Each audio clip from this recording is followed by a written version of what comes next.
Hey everybody, welcome to another episode of Funjelah. My guest this week is my good friend Fortune Feimster.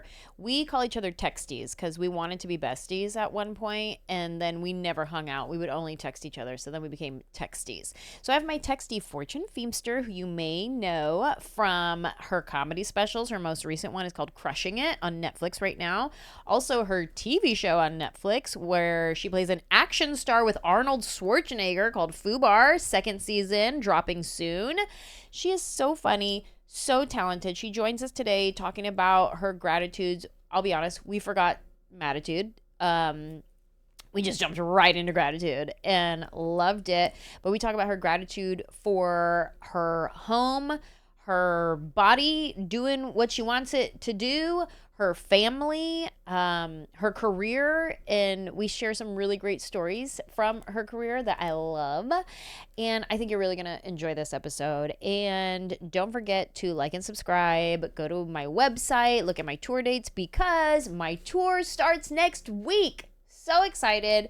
Here we come, the family reunion tour. Get your tickets, Anjelah.com. Don't forget to leave us a review on the podcast. Don't forget to subscribe on YouTube, all of that stuff. Tell everybody why you love Funjelah so much.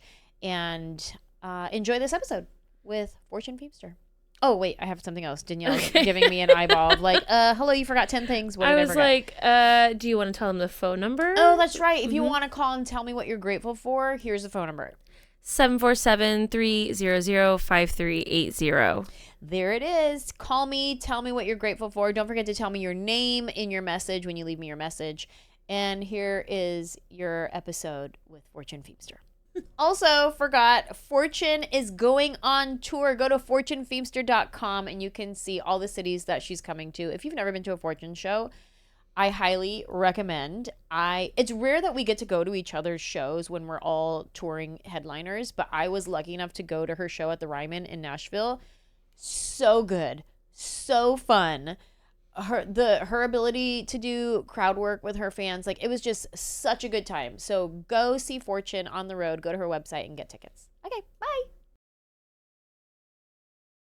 Oh my gosh, look what came up on Time Hop. Do you still do Time Hop? No, I don't know what it is. You never did it? It's from years ago. Oh yeah, and like memories? Yeah, it's an app that pulls all the things you've ever posted on any platform, and then it reminds you, like 8 years ago. As long as they're good memories. Yeah. Look at this one. Hold on. Or embarrassing. We're like, wow, I can't believe I posted this that. This is 8 years ago. Oh my gosh. Yeah, this is like on Monday. It just sent me that. That is so Show the camera. funny. Yeah, I'll It's put a it. photo. I'll send it to you. We'll post it on the It's a photo thing. of Ange and, if you're listening, it's a photo of Ange and Fortune, and whose dog is that? That's your Fortune's dog. That was our dog, but Maddie, but she lives with Jax's sister. Really? Yeah, because she hated LA. Oh, hated the dog. city life. Hated she's like, touring. you know what? This fast-paced life is not for me. Honestly, and her sister watched her during the pandemic while things were starting to open up and we had to tour for like 2 months. Yeah. And I couldn't get her, and they fell madly in love. Oh. And when we went to get her, she was like not having it, because they live on a farm, and she's like obsessed with like the land and running around, and the neighbors feed her treats. We see her all the time, and she's great. It was weird to be like, is this? Yeah. This feels weird, but it was the right thing for her by 1,000%. For sure. Oh, that's sweet. Yeah. That's That's sweet for them that they found Yeah. their They're person. Like soul. It's like her soul dog. Yeah. Cool. Yeah. Was this dog originally your dog or Jax's dog, or you guys got it together? Together. Oh, okay. Yeah, there's like, you hear different people. This was my dog that I brought into the relationship, and then like if that doesn't work out, then it's like, well, I'm taking my dog back. But it's been our dog for 5 years, but I brought this dog. It does make me think of that scene from Legally Blonde when she's Remind. The girl, Jennifer Coolidge's character, – she breaks up and she's like, he's got my dog. And so like the whole thing is she goes back and she's like, I'm taking my dog. Yeah, that's right. That's her whole thing. Well, in this instance, I felt like we were the vessels to bring her to Jax's sister. Yeah. Well, Oh, look at that. Look at that. It all works out. Yeah. Yeah. And I remember that day. That was us meeting up when we were trying to be best friends. That's right. We were like, I like you. I like you. I like you. We should be like best friends. And we went to like one coffee date. Yeah. And we're like, oh my God, we love each other so much. We're going to be besties. And then never hung out again. Because you and I are literally always on the road. Yeah. And we that's were never home. That's when we coined our relationship as Texties, because we would just text each other only. Yeah. But So you would keep it real and like actually call me and like leave a nice voicemail. Yeah. Like you actually I care picked up about the you. phone. Yeah. No, people don't do that. I know. Especially in this day of like calling people is like such a taboo. Yeah. Or it's like, oh my God, you're showing your age if you call somebody. And I called another person recently. Yeah. And another comedian, and her voicemail greeting was, "Why are you calling me?" That's pretty funny. It is jarring when a person that's not like a rep or a family member calls. You're like, Yeah. what is this? Yeah. What is happening? What's going on? And then it'll be a message from me going, "Hey, Hey, just checking in on you." It was very sweet. I love it. Yeah. And then you were nice enough to have lunch with Jax and I before I did my was about to do my first theater tour. Uh-huh. And then the world shut down like 5 days later Yep. for the pandemic. We went and sat at On the 30 restaurant in Sherman Oaks. Yep. And I had Jackie at the time as my road manager, and we sat down and basically downloaded as much as we could to Fortune and Jax to let them know, like, okay, this is how you tour. Yeah. This is how you communicate with, the venues. This is how you, A, B, C, D, E, F, G. And we loved it. Like, yeah, it was fun. It was very helpful for us because I had just been doing clubs for many years, but at clubs you just show up. Yeah. And everything's done and you just do your thing and leave. But this was like, oh, I'm in charge of a lot of things now. And that was so helpful. And that first tour was when things opened back up, we used a lot of that information and put it into practice. And then on the second tour, I got in the pocket. Where now I know what I'm doing. And now look at you selling out. Just Fortune, Texty, I'm so proud of you. And I say that, like, I know sometimes some people have a hard time hearing that from a peer. Like, it sounds like something you would hear from like an older person down. I'm proud of you. But like, as a peer, I am so proud of how far you've come, the type of work that you do, like your comedic voice, your ability. You talk for a living in your stand-up, on your radio show, on your podcast. Like, you share so much of yourself. Yeah. You're so talented, but also in that same breath, you are so likable. Like, there's a lot of talented people that are not likable. Right. But they're funny or they're, a great singer or whatever. But like, you have talent, but you're also so special. Oh, thank you, my friend. That is like the only way I can describe like you as a person is so special. And just you have that where you walk into a room and you're like, I should know this person. You know what I mean? That means a lot. I appreciate that. I think I don't know how else to be but myself. Yeah. And so if people like that, I'm like, oh, that's nice. Yeah. You know what I mean? Yeah. Yeah. Because that probably took a lot of years of being an awkward teen and a closeted lesbian who had no idea who she was and not the object of affection. Yep. Just having to develop a personality. And just, trying to figure out a way to make people laugh and be happy. But that probably stems back from my own childhood of just trying to make people happy during hard times. Being the court jester, I think of like, let me distract everyone from chaos. Yeah. And so, yeah, it's funny that it's a living now, but I love it so much. Does it ever blow your mind? I think every now and then, like, you know, because we're both touring stand-up comedians, amongst other things, right? In that vocation of a touring stand-up comedian, we just get in our this date, this, you know, get on a plane, and then this press, and then you got to promote, and then you got to do this and that, and you get into your whatever. And then every now and then I will pause and I'll be like, wait a minute.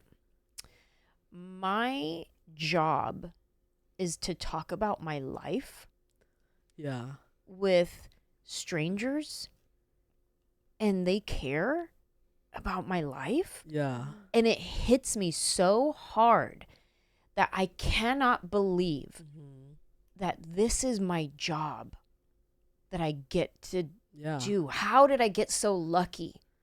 And you crush it. You know what I mean? And you like have a funny life. And that's the thing. Is it a funny life, or it's just life and we know how to make it funny? You definitely know how to make it funny for people, and then they find the funny in their own life when they relate to something that you said. They're like, oh my gosh, me too. Oh, my husband too. Oh, you know, that kind of thing. I know it is wild because my life feels so boring. Right. It feels regular. I do this, I do that, I do that.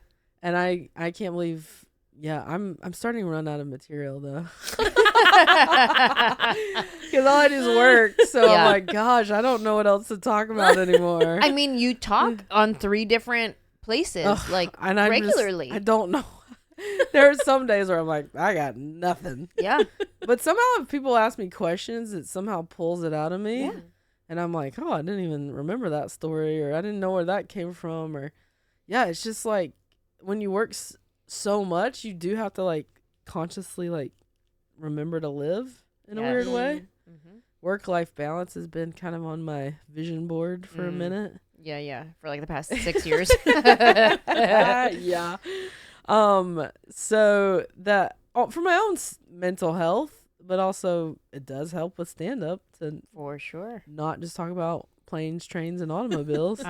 And it is kind of crazy it's crazy to me when you talk about like thinking about that's our job to talk about your life. It's crazy when I think about that we're on stage for an hour 20, whatever the set is, with just a microphone, and the whole place is attentive. That seems crazy. And if you had told me, when I started that I could get 3,000 people to listen and I would have been like, there's no way. Right. There's no way. And how would I do that? And what would I talk about? So it's such a blessing to like be at this point in our careers where we're like, no, that's what we do. And we figured it out. And the fact that people care is a huge part of that. Yeah. And I am so grateful. Yes. They support us. Yeah. I have a challenge for us for our next what is it? Theater shows that we do. I just was seeing this like while you were talking, is like when we're standing in front of 3,000 people or whatever the theater is that we're standing in front of, I at least don't personally think like, oh, 3,000 people are looking at me right now. I'm just out there in my zone. I'm telling my jokes, and then I'm making eye contact with this person at a time. Like I can only make eye contact with one person at a time. Yeah. You know what I mean? So I'm doing that. My challenge for us is to, when we're on stage, pause for a second and just be present in the moment and look out into the audience in a moment of silence, like not like moment of silence please, but like in a transition, you know what I mean? And take in all of these eyes are staring at you right now. Nothing's being said in this moment.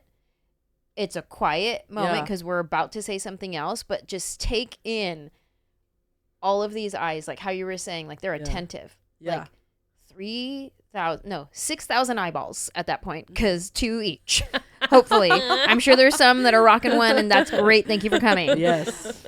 But like this many eyeballs is just looking at you right now. It's crazy. I had a moment like that at the Chicago theater, because that was a bucket list theater for me. One, because I met Jax in Chicago, and I saw Carol Burnett at that theater, and such an iconic theater. And I took that like minute or not minute. That would have felt like a long time. They're all, is she okay? Is she having a stroke? 5 seconds to just be like, dang, this is cool. Yeah. But yeah, I mean, even if it weren't to that level, if it was just a club, just anybody that gives a crap. Absolutely. In these days, you know, like, so many people don't care about so much. Yeah.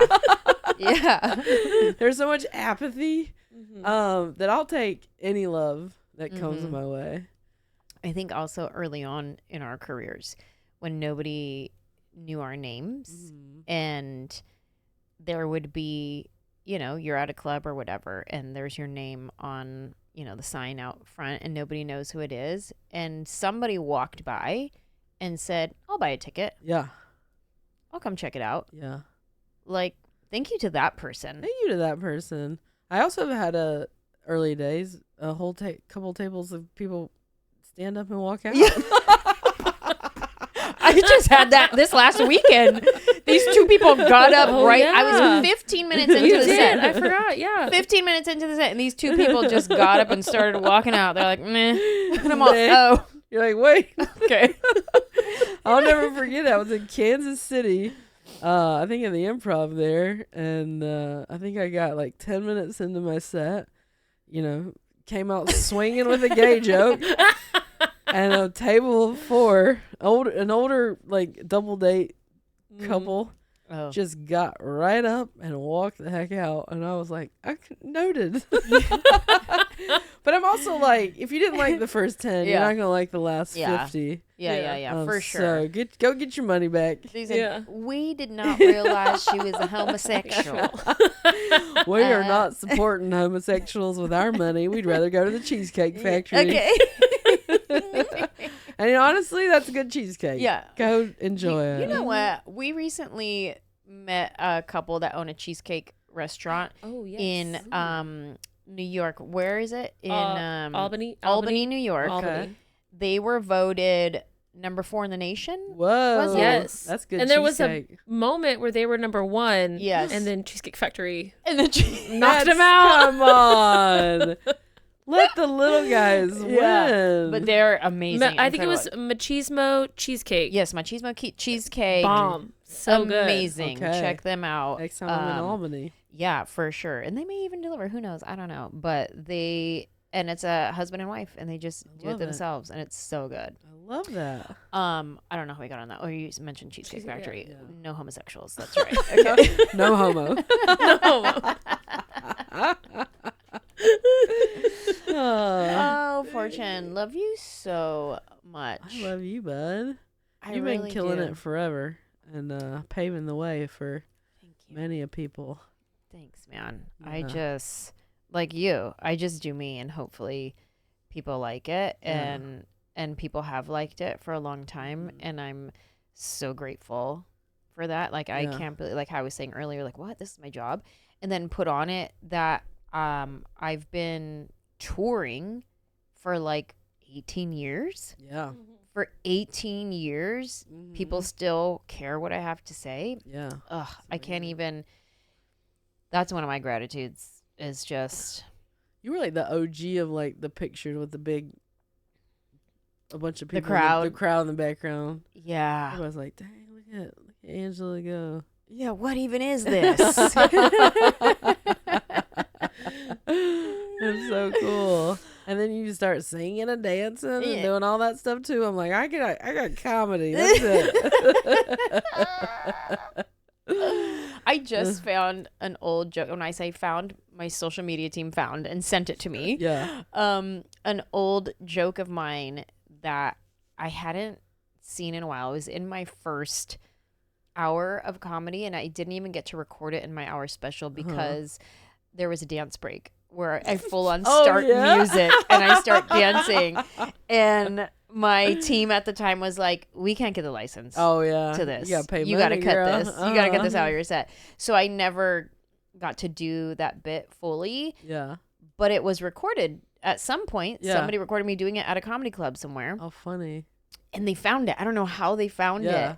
And this was one of Manny's favorite jokes of mine that he loved. And the whole bit is how I used to sneak into nightclubs when I was 14. Uh-huh. Like I was one of those girls that as soon as I became a teenager, I immediately looked older than I was. Oh, like I was really? wearing makeup and just Yeah. like, I don't know. I was like one of those girls that like dangerous. You know what I mean? Don't.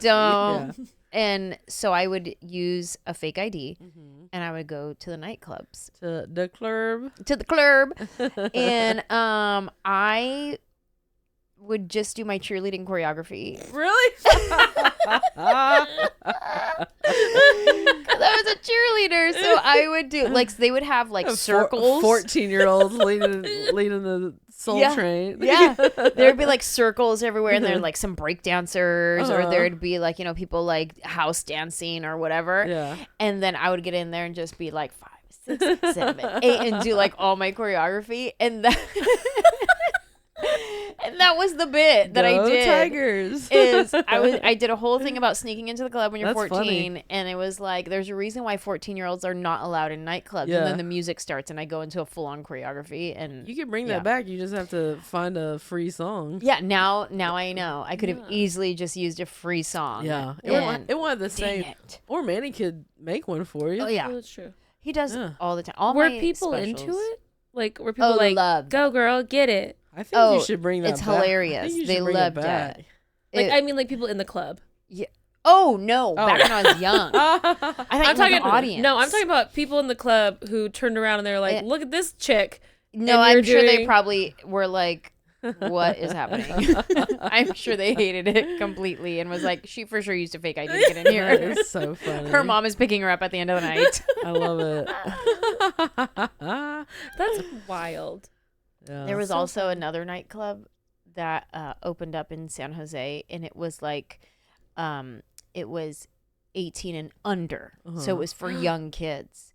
And Never heard of such a thing. I know. yeah, I What? forget what it was called. I was like, but- "Do you mean high school prom?" No, yeah, basically like high school prom, but it was at a club. It was 18 and under, and my dad finally said that I could go, and he was going to drop me and my friend off.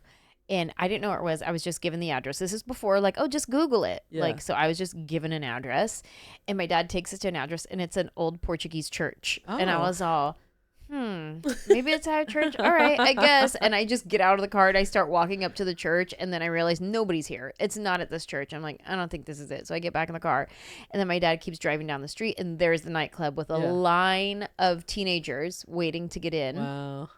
So I go get in line with my friend to get in the club. We're just waiting in line, trying to be cool.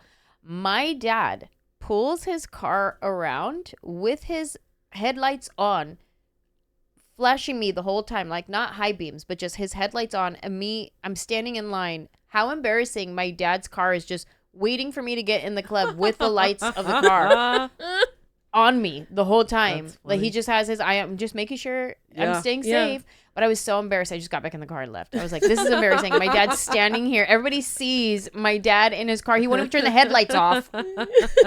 So I was like, forget it. Let's just go. And then we got in the car and left. I never got to go to the club. Oh, never. No, I never went back. Oh. I just kept sneaking into know, all the 'cause I 18 have- and over and 21 and overs. I'm like, because I have questions about this club. I'm like, Yeah. are they back there just popping bottles of Coca-Cola? Like, Yeah, what no, it's is- soda and a DJ. There you go. Wow. And probably like popcorn or Sometimes You just something. want to dance. Yeah. Yeah. Yeah, we just wanted to dance. And have a Okay. good time. It's like a school dance. Yeah. I wonder if there were creepy people that tried to get in though. Ew, No, sick. now that's where my brain is going. Yeah, sick, Oh. probably. Yeah. There were simpler times. more innocent times back then.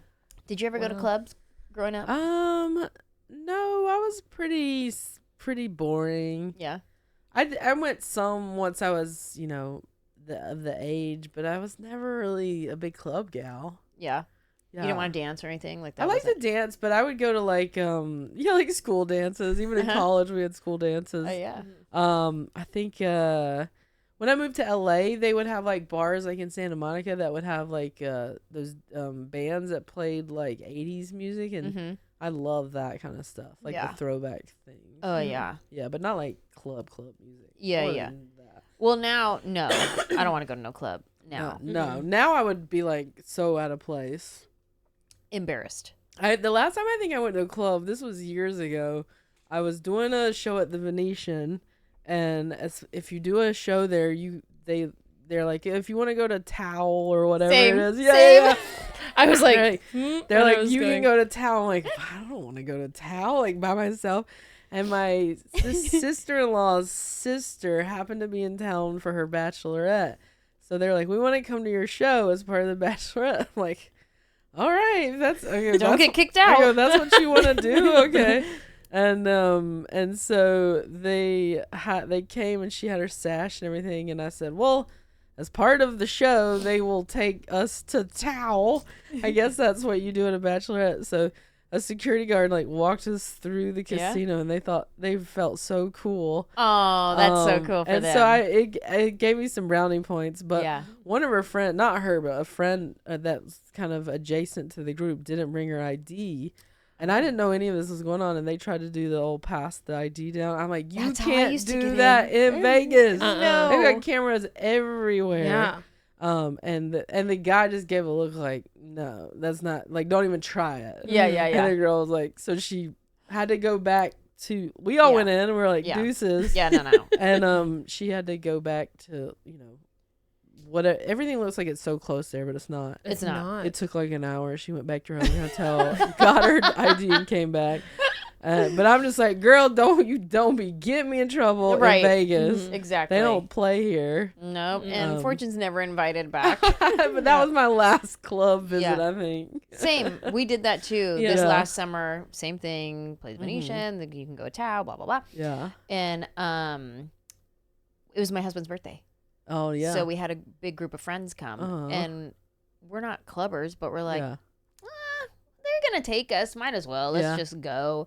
And we actually had a good time. Yeah. Thankfully, if you're with friends and stuff. Yeah. For sure. Yeah. If I would never want in a million years go to like be social and meet people. No. And they'd be like, oh, hey, old lady, what are you doing here?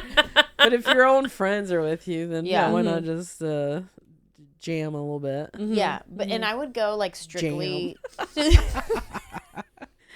little jamming.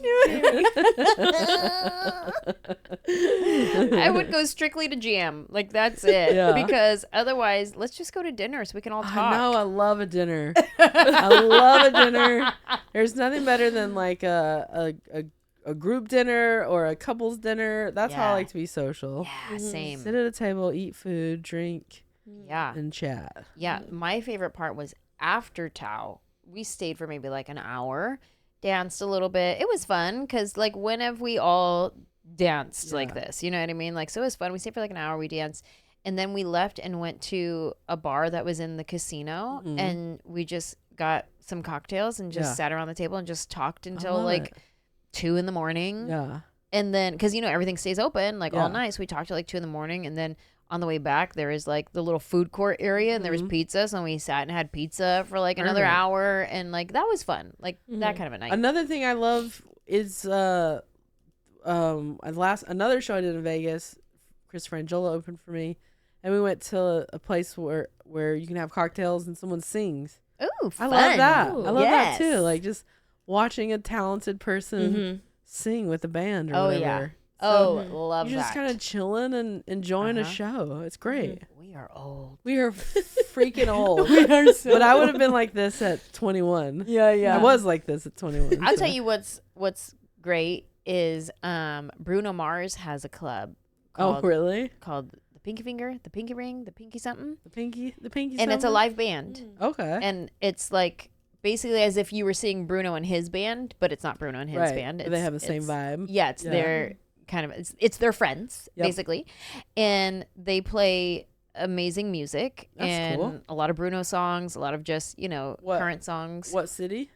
In Vegas. Oh, in Vegas. Okay. Yeah. Gotcha. And then they go take a break and a DJ plays for a few minutes and then they come back out and play more music. And it's so fun. I love it. Loved it too. Yeah. We went to Munich a couple months ago and Germany? Yeah. Germany. We went to Oktoberfest with Arnold. Ooh.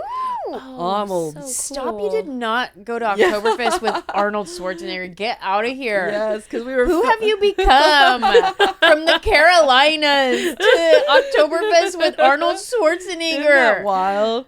Well, I filmed this show in a foo bar. Yeah, I know. We love that show. And the new season will be out in a few months, or I don't know, sometime. And we filmed a little part in Prague. So we went from Prague to do Oktoberfest with him. And in the hotel, they had like a jazz band. And fun. It was an American lady, but she was just like, I can't remember what she was saying. I think she was just making up songs. She was like, I've got a pen, you've got a pen. We all have pens and you've got pens. Like, they speak German. They don't know what I'm saying anyways. And I was just like, this cannot be a real song. But I loved it so much. I've got a pen. Now that's your favorite song. You've got a pen. We've got pens.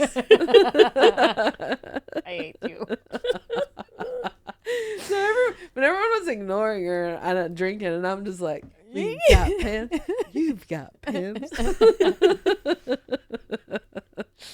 Did you ever think that you would be an action star? Oh my God, never in a million years. Fortune, you're an action star. I mean, star is quite you're a star. A loose term. You're a star.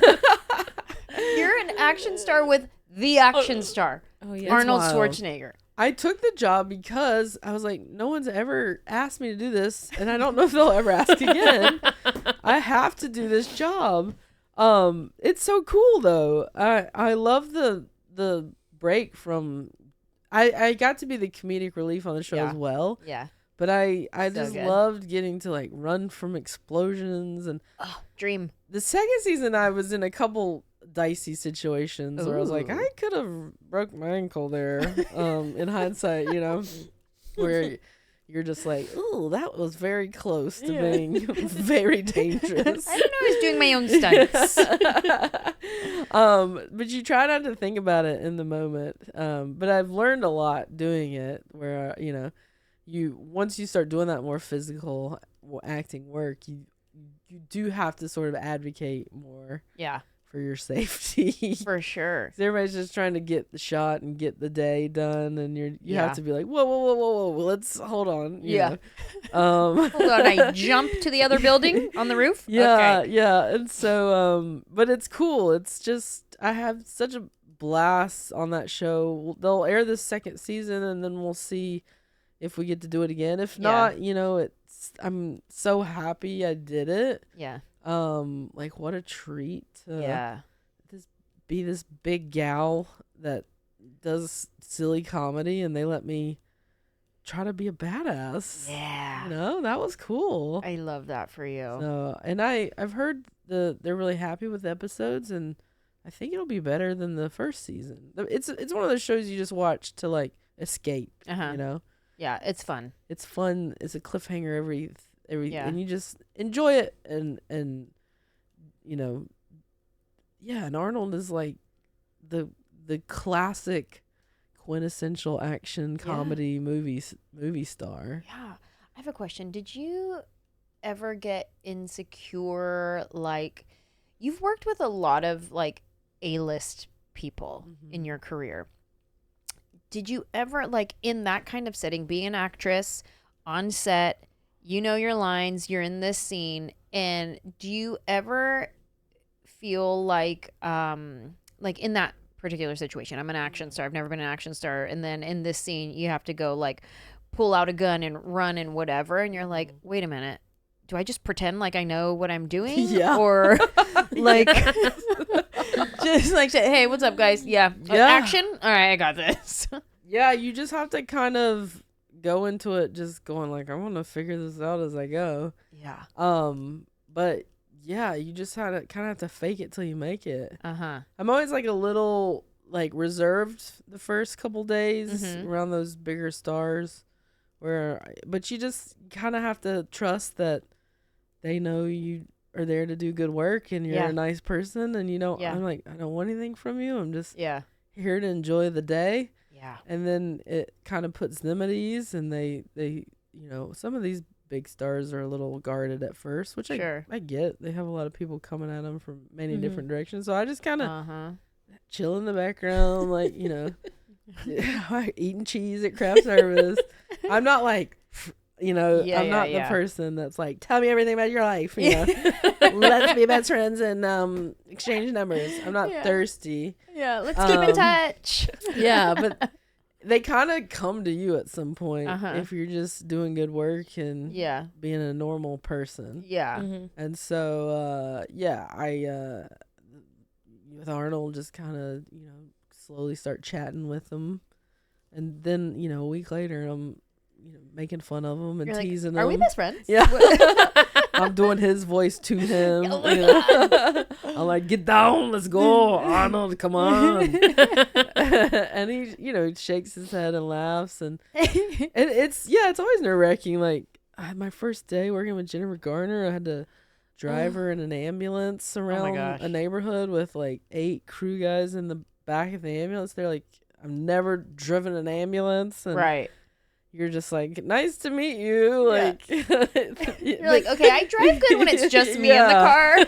God, it's so nerve wracking. You know, Jennifer Aniston, you know, she's in the back of an Uber and I'm having to pretend to be her Uber driver, and I'm doing all this improv to her, hoping she just like plays it along, and she, you know, and so I just kind of have to trust myself. Oh, here's another thing too, like improvising with somebody, and I keep saying like, oh, this A-list person, because even if just a regular, like if I'm sitting here and I go, oh, Jennifer Aniston, she's just a regular person, just like me, just like my next door neighbor, we're all just regular people.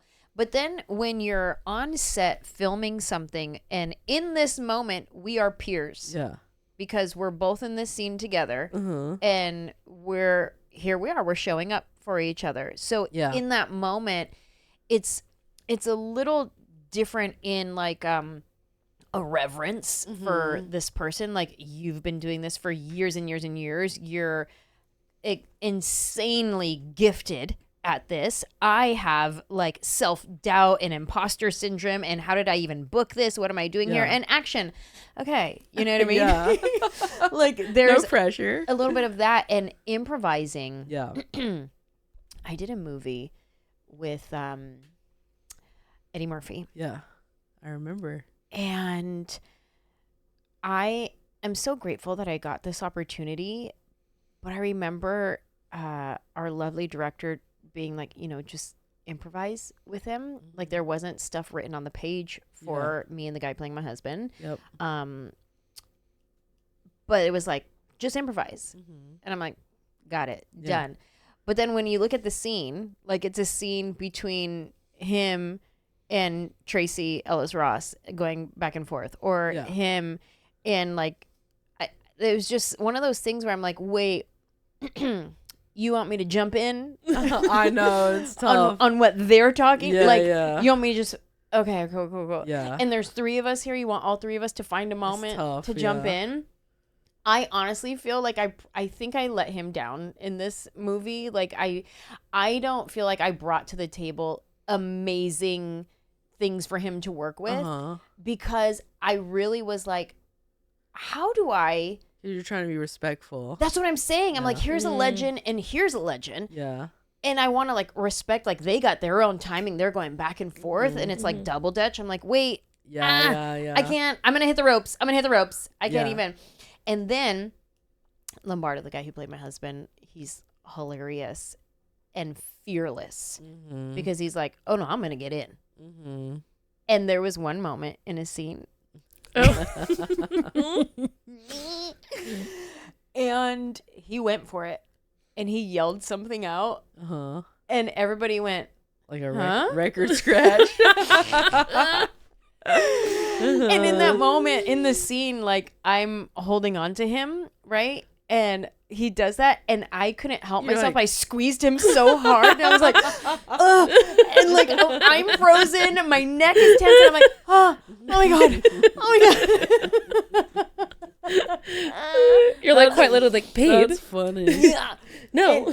And even right now, I'm like getting a little like goosies thinking about like how I froze, and that wasn't even me, but that was what I felt I was like dealing with. So if you're watching right now, our lovely director Reggie. My apologies for not being amazing on. I'm sure that you. I feel like if you give me another chance with some written dialogue, then I can improvise off of that. I know my cues. Yeah, it's hard. It's really hard to get in on when there's these big names. Yeah. And there's a lot of people. It's to find your moment is not easy. It's helpful when the director helps give a little space for that sometimes. Yeah. It just depends on the scene. I mean, my kind of thing on improvising in movies is I'll do it as written with them, you know, the first couple times, and as long as the director says I can, after like the third take, I'll go. Yeah. But I usually try to say something pretty wild to see how the person reacts. I'm a very small part in this movie coming up called You're Cordially Invited, and I don't know what of my stuff made it in. I think a big this whole thing I improvised with Reese Witherspoon, I think probably got cut just because it had nothing to do with anything. But you have to kind of take some wild swings. Yeah. Because you really never know if a director will be like, why not? Let's just throw it in there. But I was just supposed to like, I think it's trying to turn like a tiny thing into a bigger thing. And maybe it won't fit with the movie or the length of the movie, but I think I was just she's supposed to stare at this house, and I just kind of yell like, what are you doing? And she's staring at it, and I do it as written a couple times, and then I yelled, you know, something crazy at her, and she was like, what? But then it opens this whole dialogue and if she plays with it, then I'll just start making up a bunch of stuff. Did she play with it? She was amazing and went right with it. And again, I don't think it's in the movie because no one's told me it. Like, I feel like it's something people would be like, no. Oh, your one scene that you did? Because I was talking about there being a ghost and all these crazy things visiting me and talking to me and stuff. So I love those kind of things where it's like, if this were to make it, this would be really cool, but it might never see the light of day. But I'm always like, shoot your shot, you know? Yeah. As long as you've done the work they hired you to do, why not? Yeah. So that's always my philosophy is like take those swings. Yeah. And let me tell you, my co-star who played my husband, he took a swing. And sometimes there's misses. Yeah. Oh yeah. I've had plenty of misses too where people looked at me and I'm like, never mind. And let me tell you, luckily, Eddie Murphy laughed it off. Like they laughed. They're like, what did he say? And then they just started laughing. Yeah. Thank God, because it could have gone like a different way where they're like, you just took me out of the moment. Why did you just yell that out? But no, everybody laughed. They were like, and they got what he was trying to do. Right. Like he was trying to take a swing. Yeah, because if it works, it can really take the scene down a whole other path, you know. But comedy is also, as you know, tons of misses. Yeah. Totally. Fortune, we have already talked about so many things that we're grateful for without saying I am grateful for this. I am grateful. Yes. What is going on? What's swirling in gratitude for you these days? Well, as we're filming, I know that this will air a little bit later. Yeah. LA has been on fire everywhere, so everyone's on edge, and the greatest gratitude I have seeing how much loss there is and so much loss. Yeah. I'm grateful I have a home. Yeah. I'm grateful I'm alive. Those are the first two major things, you know? Yeah. Because you take that for granted. And, you know, a lot of people I see online are telling people like, oh, you can, you know, you'll rebuild, whatever. But there's a home is like, so important to people. And if you don't have a home, that's an unbelievably difficult road. If you are lucky enough to have a home, it's your safe space. That's right. It's the space that you go to recharge, to hold the things most important to you. Yeah. Your kids, if you have kids, are there. Your spouse, or just your home. It's that was always a thing for me as a kid, was like, one day I want my own home. I want peace in my home. Yep.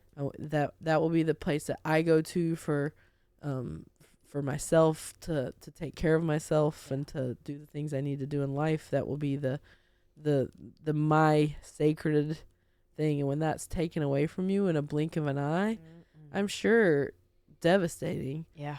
So much gratitude that I'm lucky enough that our house is okay. Yeah.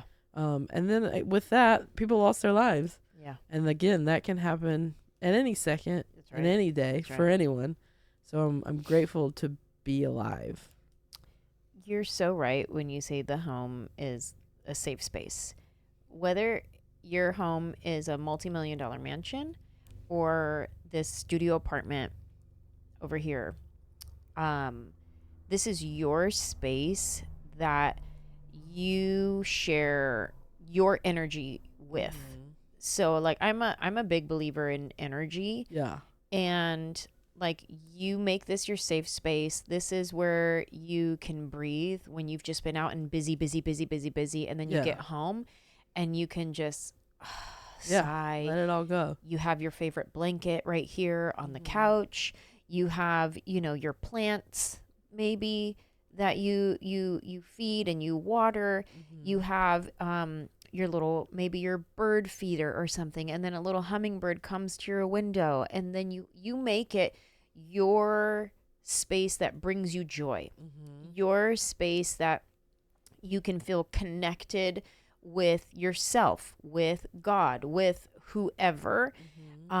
This is where you invite your friends over and you can entertain a dinner or something, like, come over, I want to cook for you, even if you don't have much, and you just do like taco night with your friend, and you're laughing and you're sharing that joy, and then that joy energy goes into the walls, and that's what you're feeding this space. Yeah. Right. And I think about, like, for everybody's home that burned down, all of that energy just like gone. Well, you don't have that safety net anymore, and the things that you cherished are gone. Your memories. I think about even like the people who, they're like, my loved one took their last breath in this home. And this is where I felt them the most. Yeah. Your childhood home, you grew up there. There's a lot of trauma right now with all of these people all over LA who've lost their home and didn't have, they had minutes to get out. Some people. So they have nothing. They have nothing on their backs. They're, so it made me more grateful than ever to have that. And even when I didn't own a home and I, had two roommates, I shared, I had two roommates for my first 10 years in LA. Just my bedroom. I could close my door. Yeah. That was my safe space. Yeah. That my bed, my desk, my that stuff meant a lot to me, to have that little nook that was my own. So yeah, I'm in tragedy. Unfortunately, it does make you see like the importance of those things more. Yeah. I saw something. I mean, there's been so many outlets of how to help, and you've posted some. I posted some of the ones that you posted. And anytime I'm seeing like a resource that I'm like, oh, this is helpful for people, it's like free therapy for families who lost everything. Absolutely. I'm going to repost that, But one of them I saw was a stuffed animal replacement. Oh, that's nice. That's so sweet. And it's where families can go and give a description of their child's stuffy that was their favorite thing in the world. Yeah. And like, I know, like right now, Rosie has her bunny, and that is her favorite thing. She wants to take it to the mall. She wants to take it in the crib. She wants to take it in her high chair while she's eating spaghetti. I'm like, no, ma'am, we're not going to do that. But this is their thing that helps them feel safe. And, she just rubs the ears and holds on to it. And it's like, you can give a description of what it is. And if you have a picture of it, Yeah. post the picture. Or if there's like a link to it, and then anybody can then go on and buy that replacement for them and send it to them. That's amazing. Isn't that incredible? That's really I cool. love that. Those are the things, because it's, you know, those are important things, because these kids now have trauma. All their stuff's gone. All their, you know. And they don't understand. If they're at a young age, they're like, wait, why can't we go home? Yeah. We don't have a home anymore. Yeah. Why though? Yeah. Well, you know what I mean? Like, So giving them another, you know, some other security blanket. Yeah. While they go through this, that's cool. I hadn't seen that, but that's. Really I'll send cool. it to you. Yeah. And then we can post it. Yeah. What else are you grateful for? Well, being alive, that was the other one. Yes. That's always number one. Yeah. Because you can't even have gratitude if you're not. That's right. Around. So, I'm grateful when I need to take better care of my body, but grateful it works. It allows me to do the things I need to do. You know, I want to be better to it. That's always the goal at the top of a new year. So that's something. Grateful. I know this won't always be the case. Speaking of being alive, I have both my parents, and I try to acknowledge that this is fleeting, and there will come a day when, you know, one of them will be gone, both of them will be gone.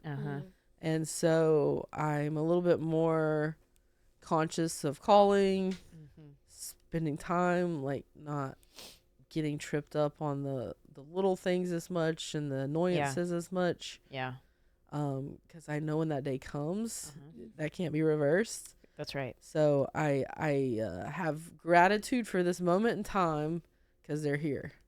And that's a big one. Absolutely.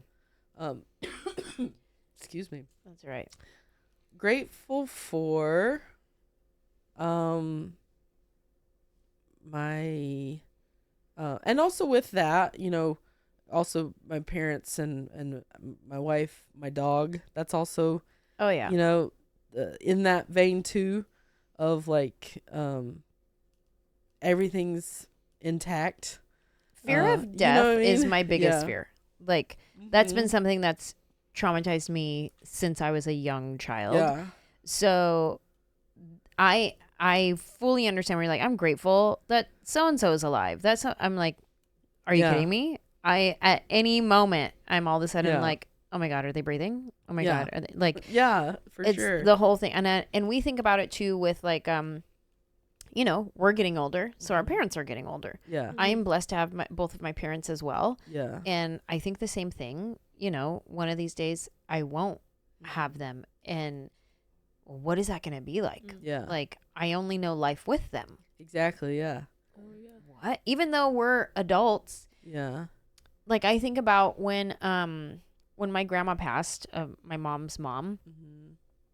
I was 18 or 19, but still so young in my mind that I didn't have the capacity to like humanize my mom in that moment and realize that she just lost her mom. It was like I was hurting because I lost my grandma. My grandma was like my best friend. I loved her so much. And so I was hurting. And I remember seeing my mom crying on the couch, and I wish I could go back in time and show up for her like a friend to like be like, you're just a little girl who got bigger and your mom died and this is really hard. Like I wish I could go and like console her and like help her. That would have been the emotional maturity. That would have been that's what I'm saying. Beyond your years. That's what I'm saying. Like obviously I didn't have that emotional maturity. I wish I could have. Most people would not have that. You know what I mean? And but that's why I think of like I'm grateful for my mom, because I'm in my 40s, and then hopefully my mom doesn't die until I'm a senior citizen as well. You know what I mean? And even then, when I'm a senior citizen, I'm still that little girl whose mom just died. And I've talked to friends who have experienced it, and they're just like enjoy it, you know. And I understand that that sentiment of, because I'm guilty like everyone of fussing at my mom. Ugh, why you do that, you know?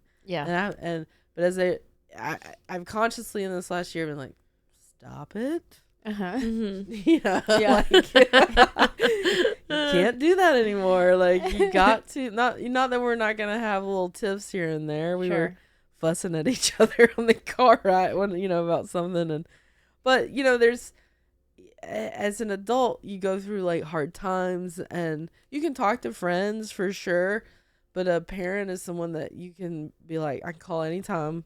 There's no guilt in it. Like, let me unload this. Yeah. That's what they're there for, and there's a that will, once they're gone, that won't be available to you in the same way. Yeah. That, a friend can offer you. Yeah. So yeah, that's a big one, and my dog and my wife are in that category too of like, right now we're a family, and I appreciate that. And my dog's here. He won't always be here. Oh, that one gets me. I can't even. I know. I look at videos and I have to keep scrolling when people are like lost their dog. I'm like, I feel horrible for you. I cannot watch this right now. Yeah. Yeah. So, I want to be there for you. Yeah. But unfortunately, I'm really there with you, and I don't have capacity. So I need to leave. That will destroy me. But it's inevitable. All of it's inevitable. So that's why the gratitude exists. Yeah. Grateful for my career. We talked about it earlier. I know, I see how hard it is for people that aren't doing what they love. And when you have a job, it takes up so much of your life and your time. To have a job that you don't like would suck. Yeah. Because it's such a big part of your life. And not only for your mental health, but also it's how you pay your bills. It's, how you spend your days, who you're around. I'm so grateful. Yeah. I love what I do. Yeah. I'm doing what I want to be doing. I'm lucky enough to make a living at it, to have success in it. And so many people aren't doing what they love or even know what they want to do. Yeah. And just to like be clear on my passion is so big. Yep. And the fact that I've had any success at it is the cherry on top. So that one I don't take for granted ever. Yeah. Because thank God for it. What was your big break? Chelsea lately. Yeah. Chelsea, I am grateful for Chelsea Handler. Yeah. Even though I was never on her round table, I never wanted to be because I was too scared. Really? I was like, I can't do it. No, I'm anytime I'm in a situation where there's other funny people, I fall back and I like watch you be funny. I am so grateful for the platform that she gave stand-up comedians and gave people so many opportunities to showcase themselves. Yeah. And that's incredible. Like her show, her roundtable, like so many comics were introduced to people, and I love that. Yeah, same. Excuse me. Yeah, she sorry. She came into my life 2011. I got that job January 2011. I had been in LA for, at that point would have been 8 years, plugging away, trying to figure this thing out, getting a lot of no's. No one knew what to do with me. Yeah. I was different. Yeah. I was not a feather in my cap. And I was literally about to have no money to pay. Well, I had no money to pay rent. I owed my roommate $2,000. Wow. He was out of the country and said, just pay me when I get back. And I'm like, okay. And I submitted a writing packet. Did not think I had a snowball's chance in hell getting a job, because they hadn't even put me on the round table. I got told no. No way. Yeah. I got told no, that I was too, because I wasn't known. I only was known around LA as a stand-up, and I was doing groundlings. I had done Last Comic Standing, but people weren't familiar with me, and they thought I was too low key, too low energy, because that table's big, like you said, it's big, boisterous, and but my plan was always like sit back, boom, sit back, boom, like you can do it. It just is a timing thing. But So I didn't think I would get it because I couldn't even get on the round table. And I think it was just one of those meant to be things, you know? Yeah. I met with the producers. They really liked me. They brought me back to meet her. I happened to be the first person she met that day. And knowing Chelsea, she at the time did not want to waste time. Mm-hmm. And I think she liked me, and that was that. And had I been third or fourth, it might not have happened. Wow. And I think it just was meant to be. That's so cool. She got up in the middle of our interview.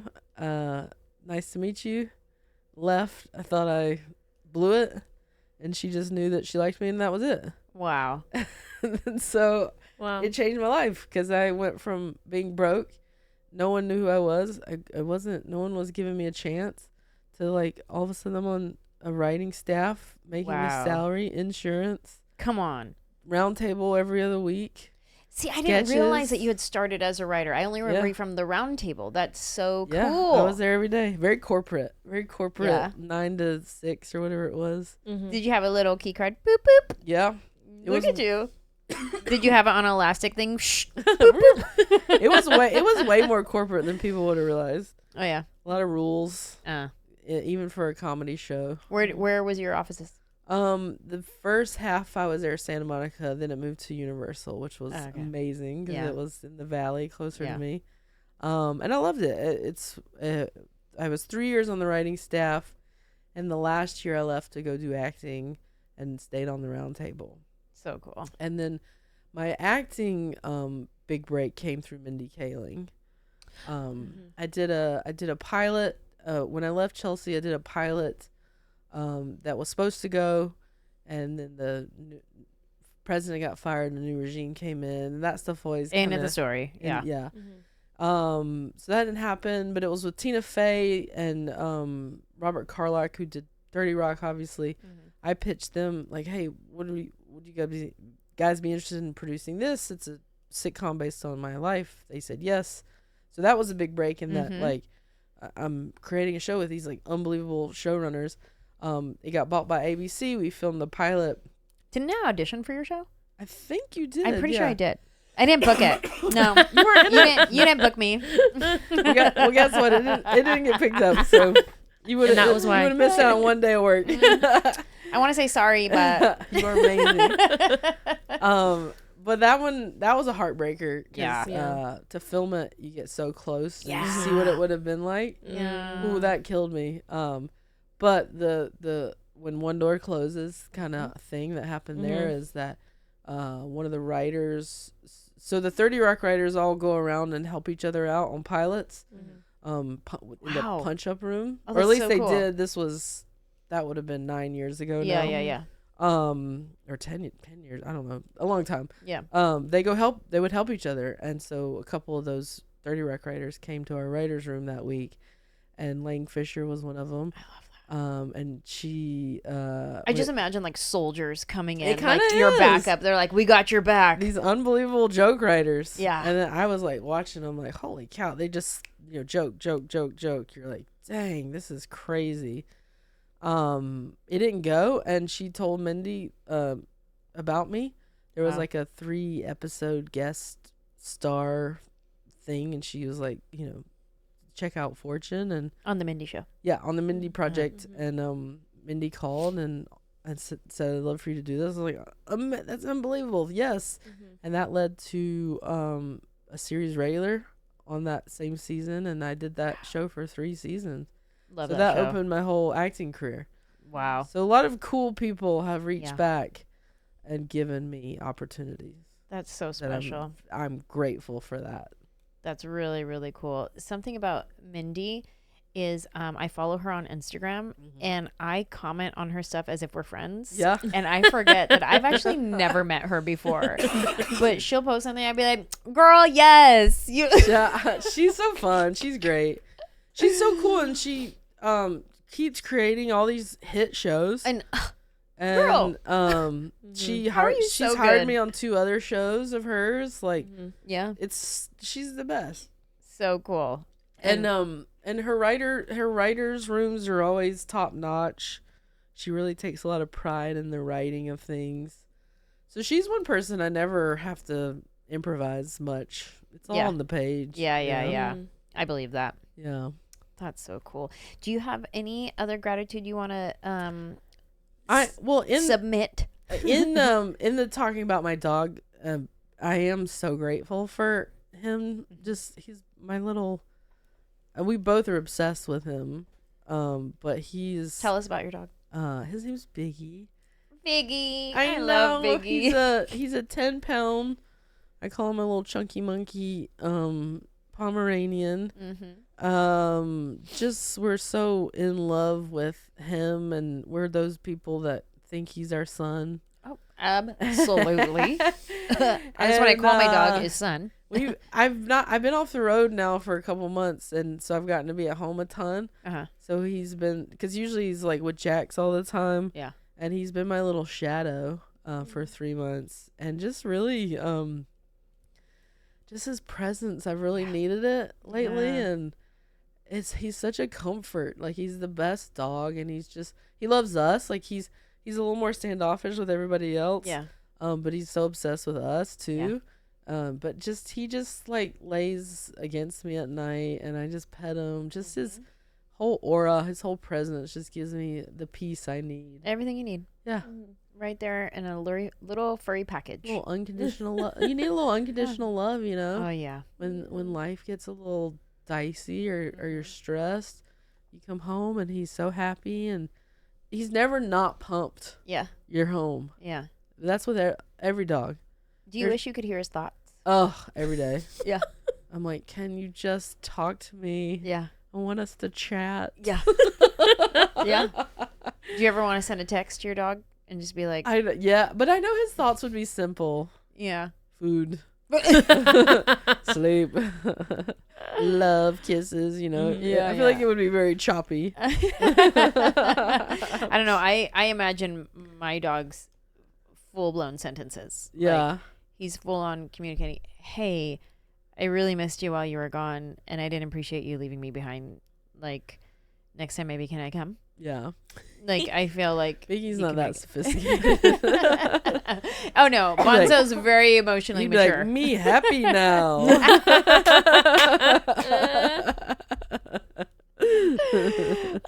Shout out to Biggie, who I know subscribes to this podcast. That's right. Yo, we love you, Biggie. We love you, Biggie boy. My little Biggie bear. Every episode we listen to a voicemail message that somebody called and told us what they're grateful for. So we're going to listen to that now. And if you're listening or watching and you want to be one of the people that calls us and tells us what you're grateful for, here's the phone number. 747-300-5380. Give us a call. Ooh, yeah. Oh, nice. Look at that. Look at that. Okay, who do we have? Hi, Angela. This is Jessica the Flame. I'm from Minneapolis, Minnesota. And I just wanted to let you know that I'm actually grateful for you. I really enjoy your jokes. They're just so down to earth, and they're just so real. And I just really appreciate the fact that you joined the comics scene. So I'm grateful for that. So thank you for taking my message, and have a wonderful day. And I love seeing you on Facebook and your videos. I really enjoy them. Thank you. Bye.